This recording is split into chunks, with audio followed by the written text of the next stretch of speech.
Hello and welcome to another episode of Pakistonomy. My name is Uzair Yunus, and if I told you we're going to be talking about a country that has had a dictatorship, just had elections, the elections were contested, the opposition is looking to go to the courts to contest the results of the elections, social media played a big role. You probably, knowing this podcast, might be thinking I'm going to talk about Pakistan and its elections on February 8th, but today we're going to be talking about Indonesia and its elections on February 14th, about a week right after Pakistan held its elections. And all of the things that I just described that sound quite relevant to many of those of you who follow Pakistani politics were part of the story in Indonesia as well. And if that wasn't enough, well, just like Pakistan, Indonesia has a long and at times tortured history with the United States. It has had growing Chinese influence, and a lot of questions about Chinese influence as well. So the story is quite similar. In fact, a few months ago, I wrote a comparative piece in Dawn about Indonesia's democratic transition and what Pakistan could learn from that as well. So we're going to be talking about Indonesia's elections, what happened, who are the characters, what comes next, how does foreign policy shift, with my colleague Mehu Sitepu, who is an associate at the Asia Group. We work together at the same place.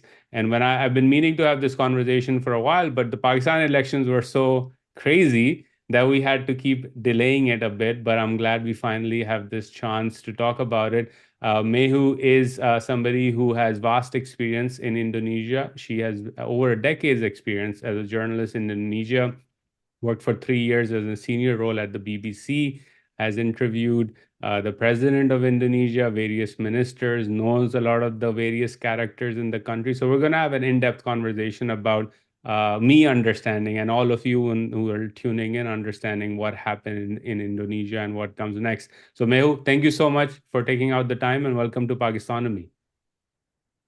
Thank you, Uzair, for inviting me. It's a pleasure to introduce my country. A lot of people say that it's a very misunderstood country. So thank you for letting me explain about my country and show like how we're actually very similar in so many ways as you explained.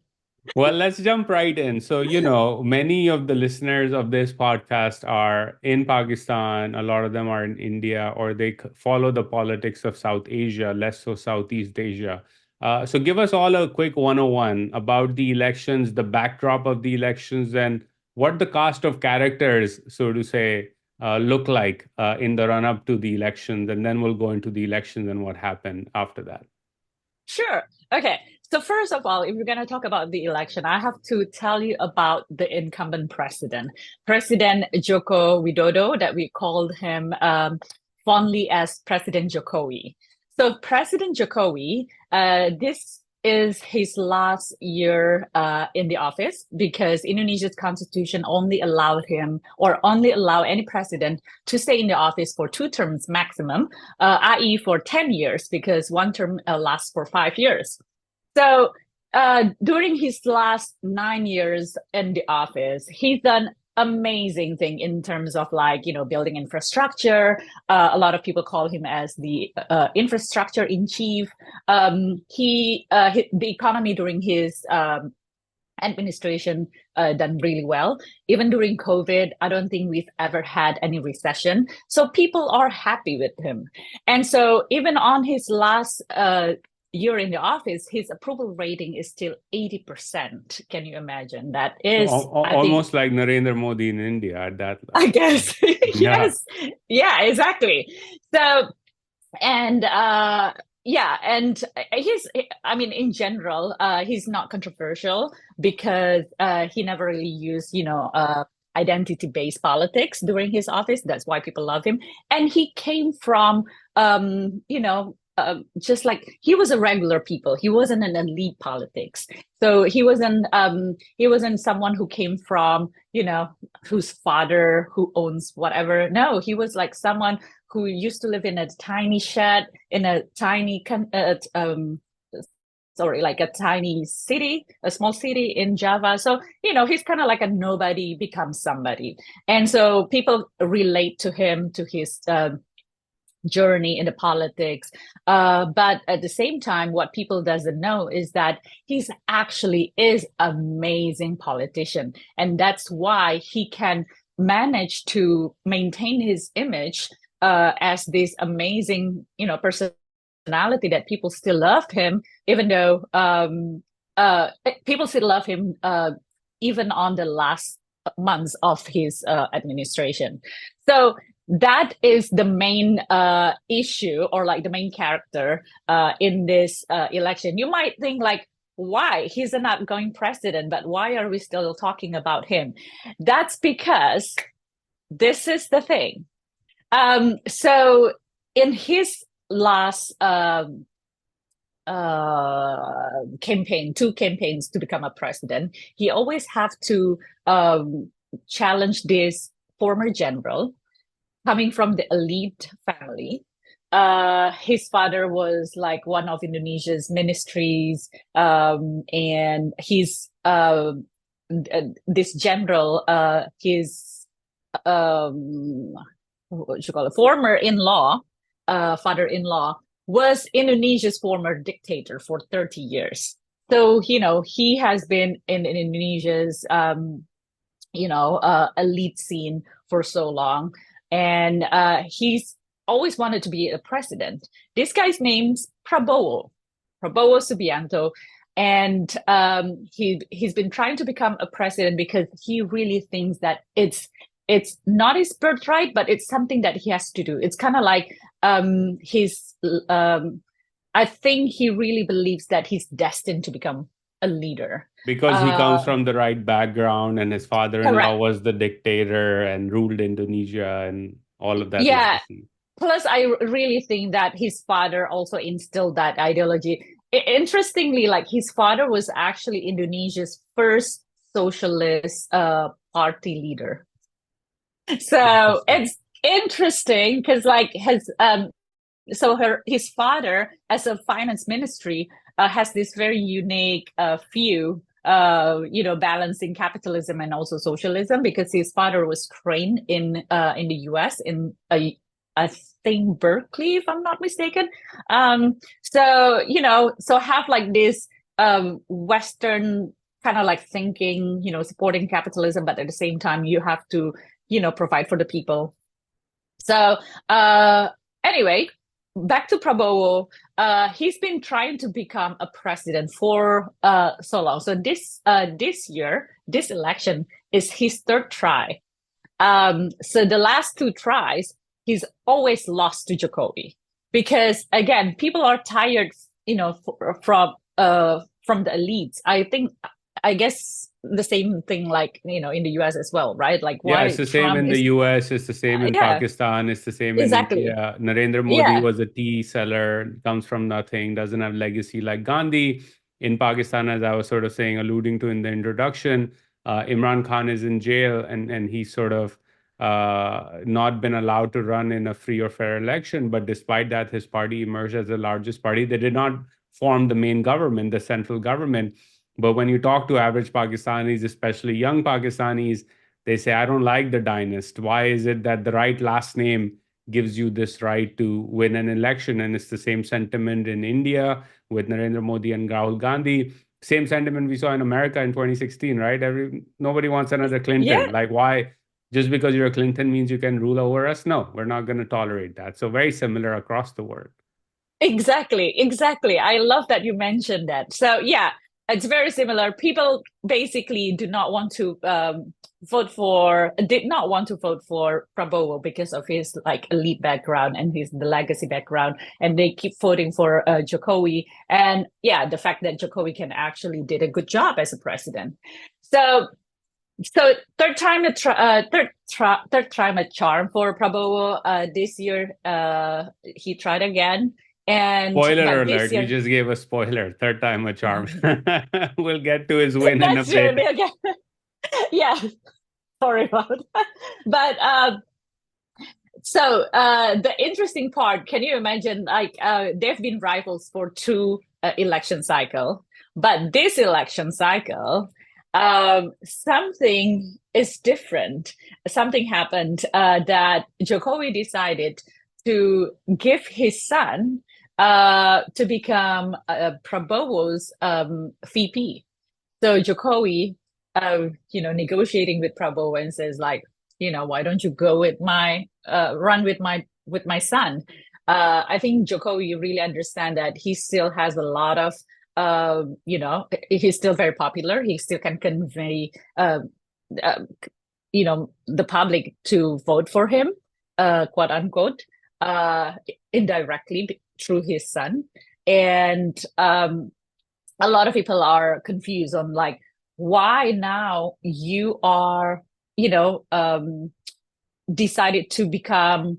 It becomes like phobic that become friends, right? Like you decide you were rivals, but now you decided to be like in in a group to basically making sure that your uh your son is in power so that you indirectly still in power. So basically that's what happened this election. Prabowo run with Jokowi's son. Jokowi's son is become the VP. Jokowi's son, he's only 36 years old. I'm not saying that you can't be a leader at such young age, but so just to become a VP candidate, Jokowi have to navigate Indonesia's law. So basically, the son, so Indonesia's constitutional court has to pass a law that allows Jokowi's son to be able to run for VP because before the constitution basically said that in order for someone to run as a VP, he or she has to be at least of 40 years old. And Jokowi's son, named Gibran, is only 36 years old. And what was he doing before coming into the nomination as VP? What was his job? He was a mayor of Solo. Solo is where the family came from. So Jokowi came from Solo, and so Jokowi is very popular in Solo, and that's why when the son ran in that city as a mayor, it's very easy for him to win the city. So would it be, if I may interrupt you, right? Would it be Mhm. fair to then say that what Jokowi is trying to do essentially is build an alliance with his former rival, who Mhm. comes from an elite background, to get that elite behind him and his son, not only to rule indirectly, but also like his son, who was a mayor of a city that his hometown, now is a shot to be a VP. And to me, at least as an outsider, I think Jokowi wants his son at one point in time to be the president. And this is a good way to get his son in the lineup to be president by becoming VP in this election. Would it be fair to see it that way? I think it's if he's going to do that, I think it's going to be like in the long run. I think this is my analysis personally. So during his last this couple of years, so Jokowi, he's actually a member of a Indonesian Democratic Party of Struggle. We call it PDIP. So it's the biggest party right now with the most seats in the parliament. So it's the most popular. It's also the most popular because it's Jokowi's party. But the relationship between Jokowi and the party's leader has been strained for the last couple of years. And so I think Jokowi wanted to have a political capital even after he leave the office.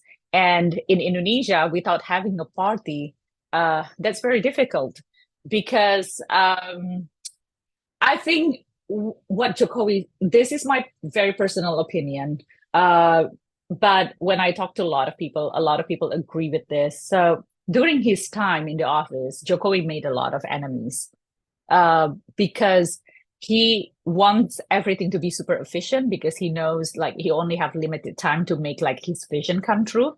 And a lot of his vision does come true, and that's why he's still very popular. But because he's the guy who's like, do it. If you cannot do it, you're out. So a lot of people who has helped him along the way felt, disrespected and basically become his enemies. So it's so interesting because a lot of his political enemies used to become his allies at the beginning of his political journey. So I think what happened is that why he really wants to have a political capital by securing his son as a VP candidate is because he is afraid that in the future, um, something's going to bite back at him. Mm, Or someone's going to bite back at him. mm, As I mentioned, he built a lot of infrastructure. Some people probably use that infrastructure project as something to get after him, because that's also the thing about Indonesia law. You as a leader with your decision maker, you can actually send to court for corruption if your project, uh, you know, lose money. So sounds doesn't quite familiar to me. really? Is it also similar to Pakistan? It's the national accountability laws in Correct. Pakistan that, like, for example, just to give you context, the one of the former finance ministers and the former prime ministers who used to be the petroleum minister, when they were in power, they did some projects, right? And after 2018, when the government changed, both of them found themselves in jail for weeks on end because of corruption charges on deals that they had supervised. And it was like there was no evidence, but because they were the ministers, they were just picked up and put in jail. Also, they happened to be critics of the new government. And so this was a convenient way to force them to shut up. Oh my God. I'm shocked of like how similar the country, this country is. So yeah, exactly. So I know that he understands that people are gonna, go after him after he left, and that's why he needs to secure any political capital, and he uses his son Yeah. for Okay, that. so you have Prabhu Gibran as Mhm. one ticket. Who's running Yes. against him? What's the opposition? So the opposition is actually this guy from the PDIP party. Oh, So interesting. So the it, president's own party is running against his son. Interesting. yes, exactly. Because I told you like the relationship with the party leader has been strained, and the party leaders literally said like, "I'm not gonna be, played by you." So uh, the party leader is a she, and she's also like our first female president.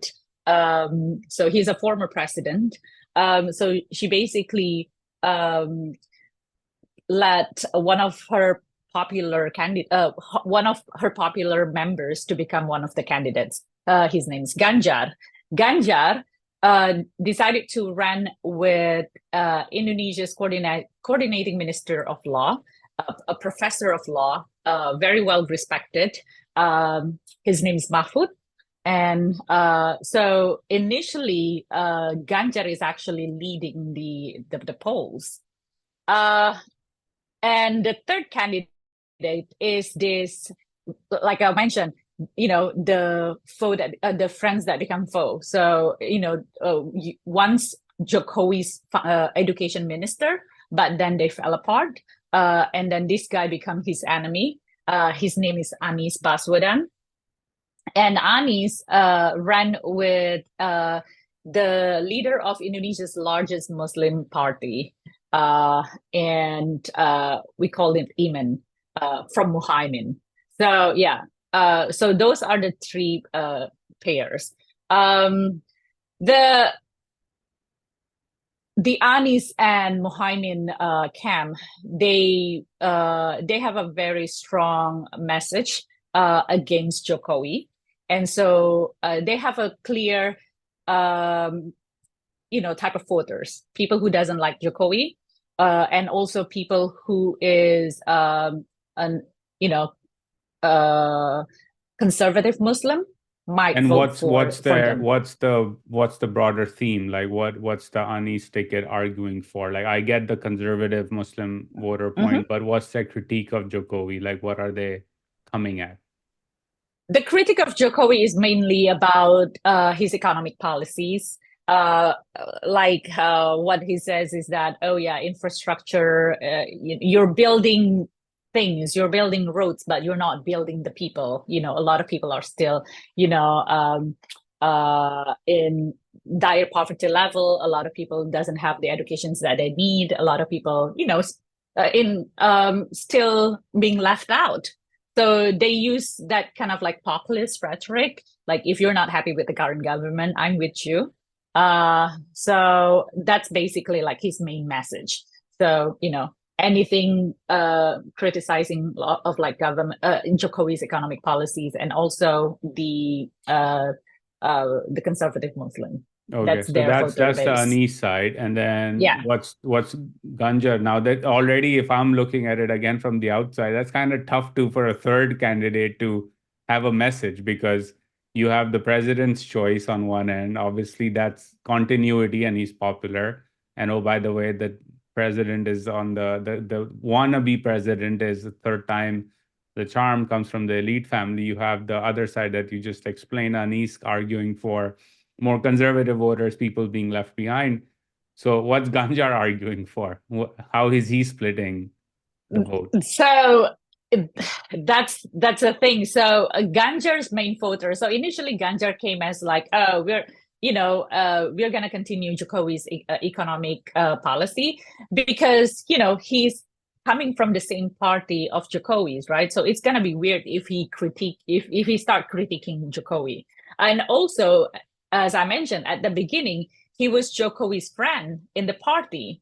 But then, because Jokowi decided to have like his son ran with Prabowo, with the elite, like all people who initially voted for Ganjar decided to move and voted to Prabowo, because they can actually see that, oh, even though Ganjar and Jokowi were close, but who Jokowi really support is actually his son with Prabowo.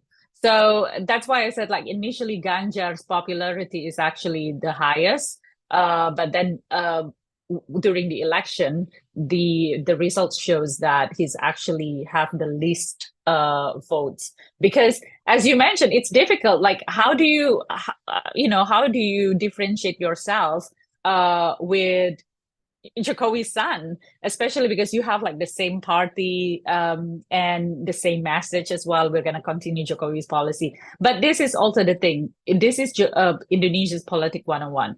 In Indonesia, personality matters rather than ideology.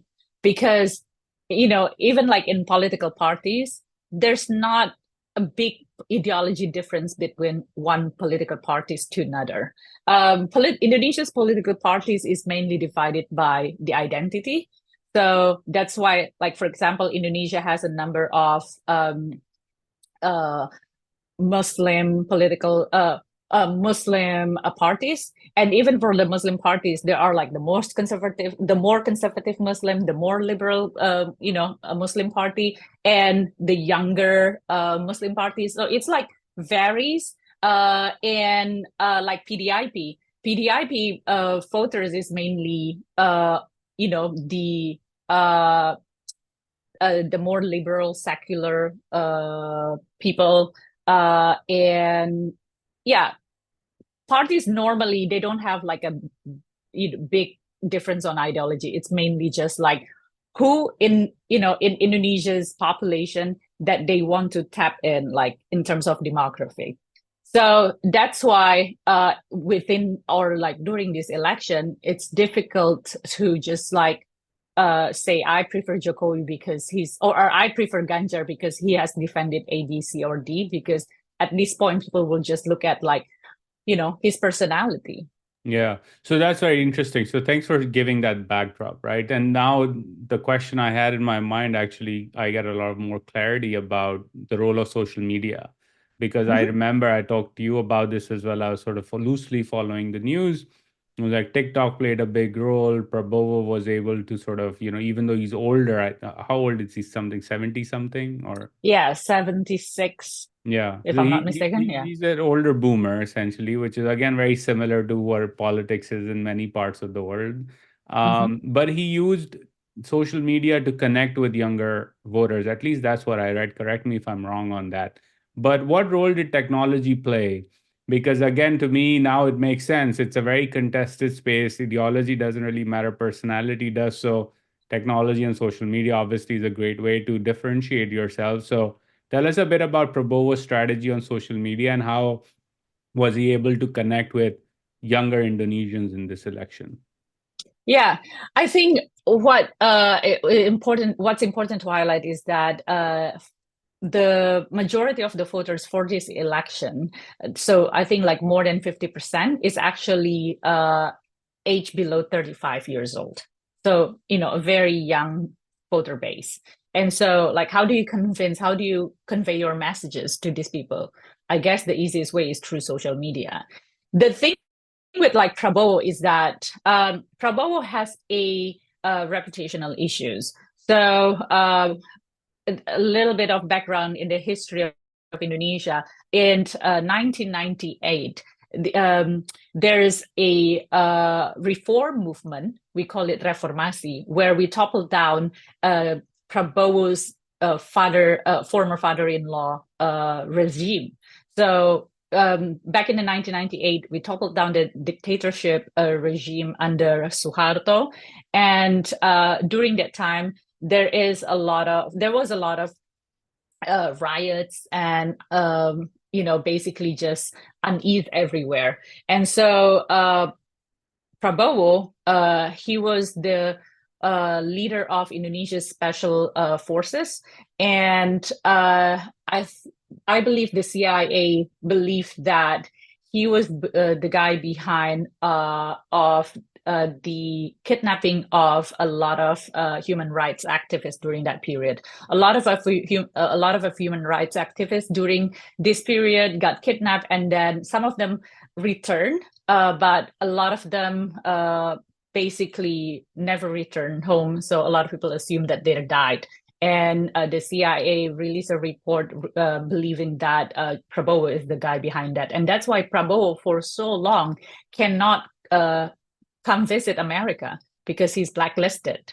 And so he can only back to the US under his formal position as the defense minister. And so, yes. So, but this happened back in 1998, so almost 20 years ago. A lot of people, even though we put this in the history book, a lot of people don't read history. They don't like history. They don't know Well, that if this you're guy. 30 something years old, you probably, yeah, what happened 25 years ago? Don't really know. Exactly, right? And so, because of that, what he tried to do is that he tried to created a new persona, and that's why he used social media. And in social media, he's like dancing, and like there is what's called like Prabowo dance, and people start copying his dance because like that's what TikTok is for. There's a lot of like, dancing videos. So he used this kind of like new personality as a cuddly grandpa, to show that I am very personable and I am not what people accuse me of as as a kidnapper or human rights abuser. So he used social media to basically come up with a new personality.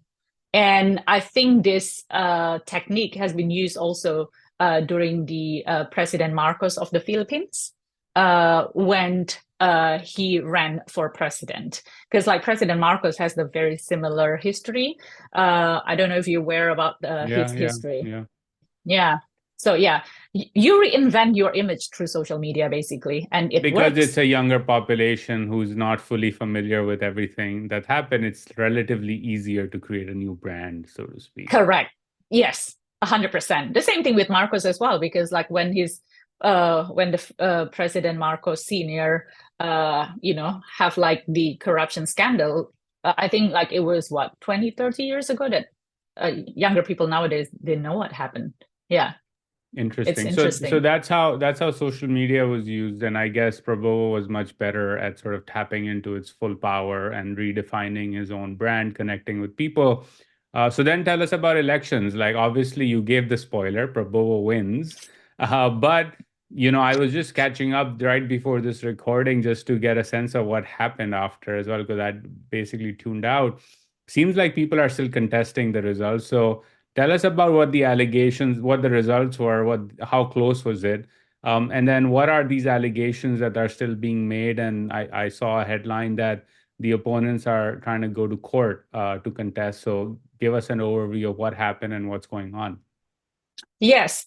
So the opponents basically saying there's a lot of like vote rigging during the election, which I wouldn't say, it's not factual, but Indonesia's election is also one of the most transparent election that I've known. So during the election, and during the vote counting, you will have to basically every vote stations will need to have a number of witnesses. So it's very transparent. You cannot just say like, oh, even though like the election is done manually, that the committee in that vote stations, they cannot just like make up numbers because there So are witnesses attend. in Pakistan, that's exactly what happened. And the witnesses were kicked out of the polling stations and then given the form they were given ended up having a different count than the form that was finally published by the election commission. That's a different story. You can listen to that podcast. I did a coverage with one of the candidates in the National Assembly who sort of is contesting the results, and that's exactly what happened. There were witnesses. He was given a certain set of documents, but then the documents that were the full compilation that was then put up, the count was different. So now he's contesting it. So, okay, Indonesia doesn't happen like that. There's this transparent. Well, so I haven't heard anyone about any stories about like witnesses being thrown out, but a lot of like um, irregularities or like mismatch between the forms and what's published. Yes, there are. Okay, so But very the simple. Okay. election, yes, but the election commission said like it's just technical glitches. So it doesn't mean that we're changing the numbers. It's just like the difference between what's reported in the form and what they reported like publicly online. There are differences just because of technical glitches and not because they purposely do it. That's what the election commission said. But I think the biggest issue at play is that during the election, because Prabowo is a defense minister and because Jokowi is, a president, they actually use a lot of like state facilities to support the campaign.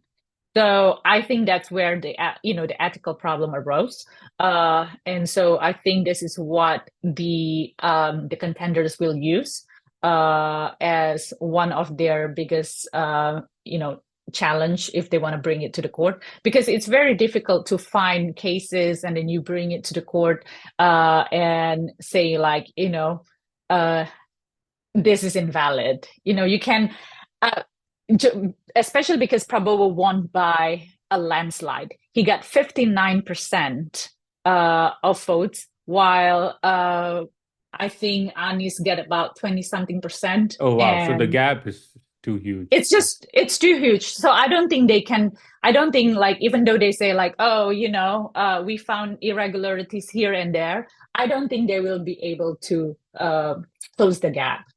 So the So yeah. argument they will make, as you were saying, is that they will try to argue that there was not a level playing field because the government was sort of tipping the scales by using its capabilities to help Prabowo and the president's son, who's the VP.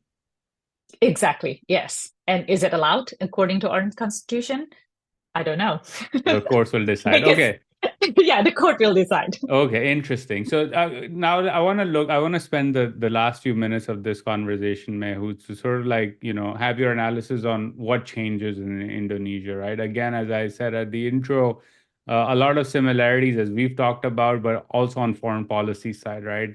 Dictatorships in Indonesia. If I've read some history close to the United States, Cold War era, Pakistan was very similar dictatorships. Mm-hmm.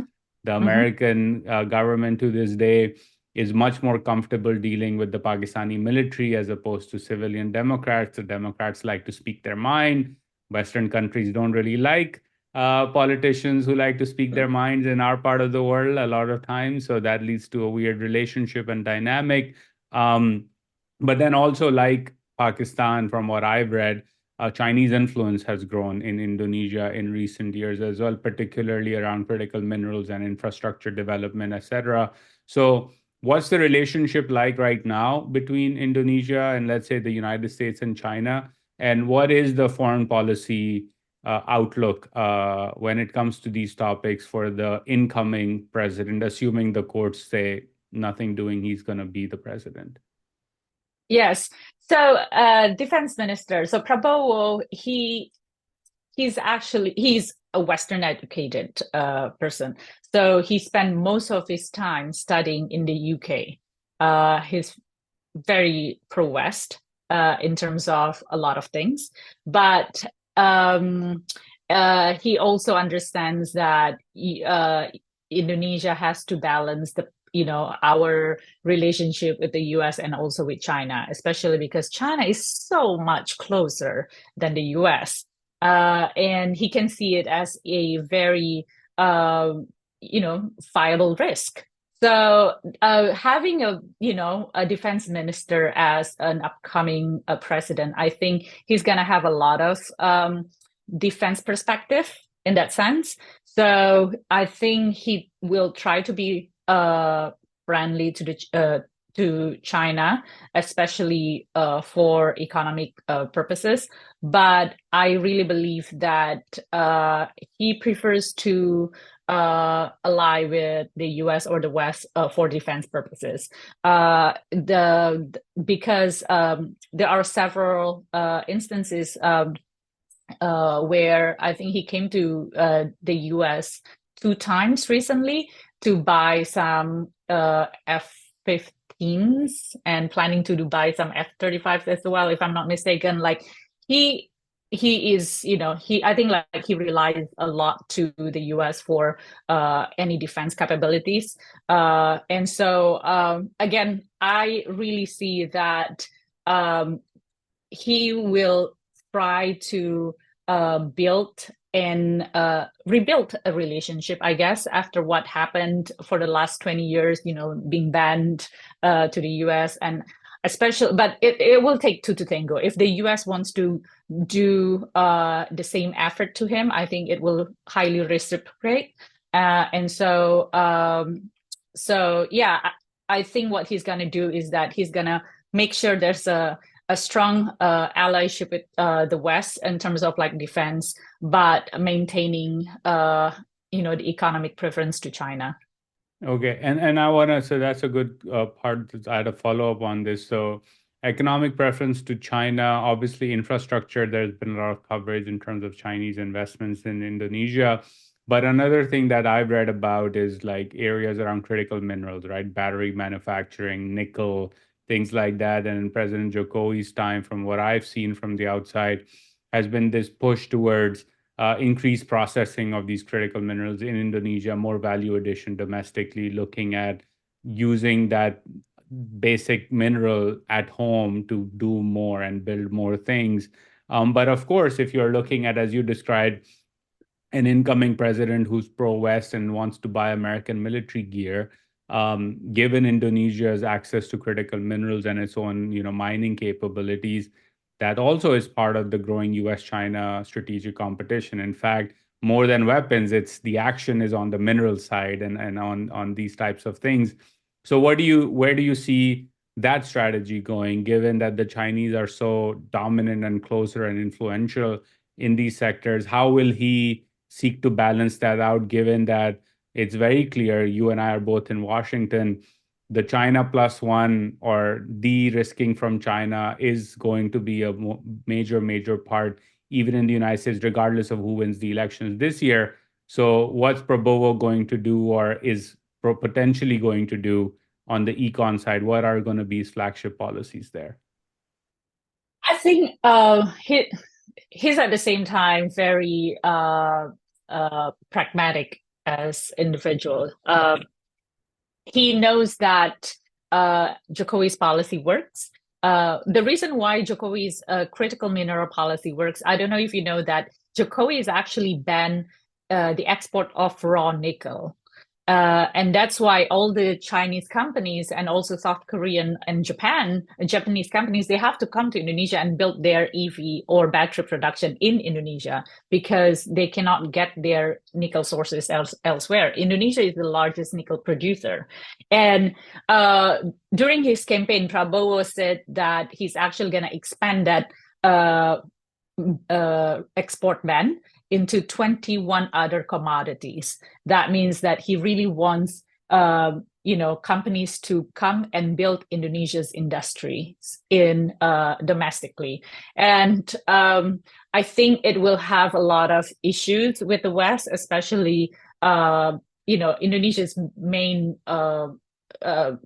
trade is our commodity. So if you're banning that commodity export, then I think it will be, there will be a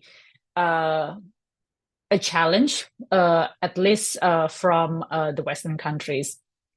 The issues with the Western countries is that they have a very strong environmental policies. So Jokowi actually has been courting Tesla for years, for 2 years. So since 2021, since he had like this vision to make Indonesia as the next, critical mineral center or hub in Southeast Asia, he's been courting Tesla to basically bring Tesla to Indonesia. But Tesla decided to say no because Tesla said like Indonesia's nickel processing is too dirty and he don't want to risk it with his investors. And so I think it's going to be very difficult if Indonesia doesn't improve its environmental and labor practices while expecting to have like this huge industrialization push by creating this export ban. But at the same time, as I mentioned, Prabowo is very pragmatic. So he's gonna do what he thinks is going to, bring in money, but less risky. So it's basically just, as I think, like as a defense minister, as a former general, he knows how to do calculated risk. So I think he's gonna see like how not to piss the West, but still can bring investment into the country. Got it. That's interesting. And last follow up on this, how do the Chinese view him? Like, what are his views on China and its influence in the region? You said he's sort of been educated in the West, wants to buy military gear, so I would assume that the Chinese have some concerns. But what are you following in terms of his views on China? Well, let's just say I don't really see any concerns like major concerns coming from China. But I mean, out of the three candidates, I know he's not the most favorite for the Chinese. But again, Prabowo again, like he's a calculated man. He is a former general. I know that he can play his role because I know one of his thing is that he really wants to bring Indonesia into the international level. So like Jokowi is a very inward-looking president. So he only focused on domestic issues, while Prabowo is someone who's happy to go to Raisina every year or Shangri-La Dialogue in Singapore. So he wants to have that, international personality. So he knows not to, make enemies with the Chinese and make the West happy at the same time. Interesting. So he'll strike the balance, and he's somebody who likes the spotlight. So that will Exactly. be, we're gonna see and hear more of him compared to Jokowi, because yeah, I think I felt the same way. I was like, for Indonesia, its size, its economic, impact, its interest in or its linkages to the global commodities trade. You didn't hear a lot in international media about Jokowi, so it makes sense. You said he's inward looking, so now it adds up. And so we'll see more of Prabowo, assuming the election results go through the courts, which I think it will as well, based on my reading. Before I let you go, this question I ask every guest of mine. What are two or three books you recommend to the audience? And it can be on any Okay. topic, but maybe a couple, one or two on Indonesia would help. Yes, of course. I mean, when I think about it, it's very difficult to narrow down to three, but my recommendations will all linked to Indonesia. So my first one would be Indonesia, etc.